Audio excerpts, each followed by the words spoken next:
And we are joined now by Democratic Senator Ben Cardin of Maryland, chair of the Transportation and Infrastructure Subcommittee of the Environment and Public Works Committee. Thanks so much for joining us, Senator.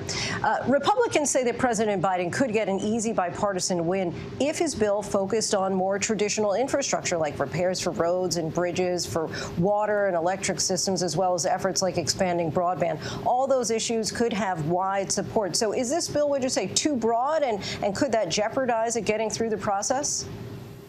Well, Lindsey, it's good to be with you, and we'll see exactly how the Republicans respond. I hear what they're saying. Let's see how they deliver in our committees. In the committee I serve on, we have a long tradition of bipartisan cooperation on bringing out an infrastructure bill, dealing with our highways and our bridges and our transit systems and our water systems. What the president is suggesting is desperately needed. America has the strongest economy in the world, but our infrastructure is far from competitive when you look at the global scene. So yes, we do have to replace that bridge that you were referring to, and I can mention several bridges in Maryland that need to be replaced now, and we have to get that done.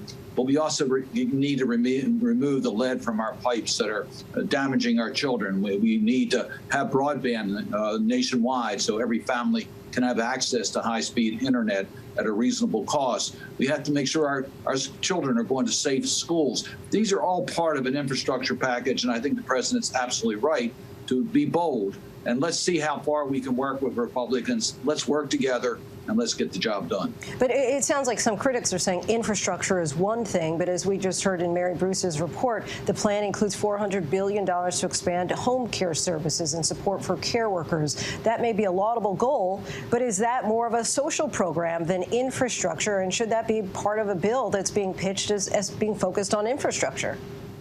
Well, infrastructure clearly includes the bricks and mortar to modernize America, but we also need to invest in our people if we're going to be competitive. So I think the president's priorities are the right priorities, but I know the president's willing, and I can tell you this senator is willing to sit down with the Republicans and let's try to work things out.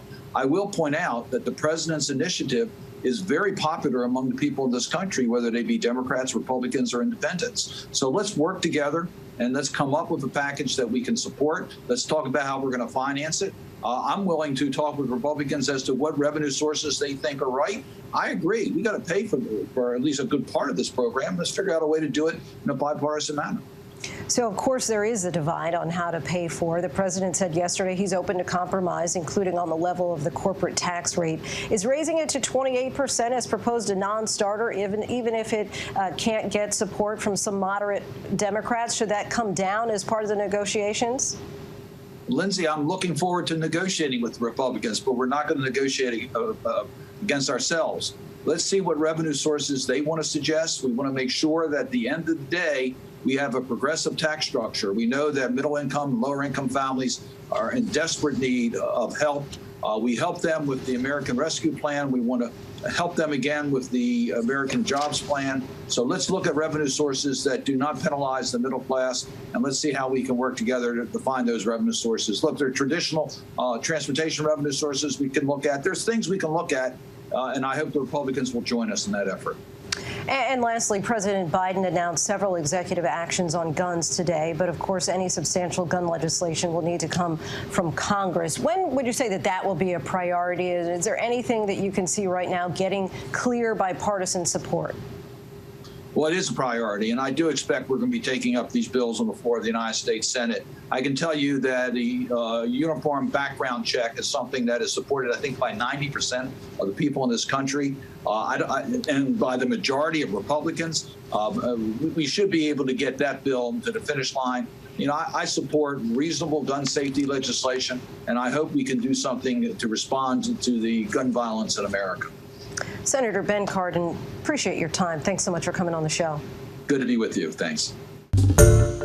Hi, everyone. George Stephanopoulos here. Thanks for checking out the ABC News YouTube channel. If you'd like to get more videos, show highlights, and watch live event coverage, click on the right over here to subscribe to our channel. And don't forget to download the ABC News app for breaking news alerts. Thanks for watching.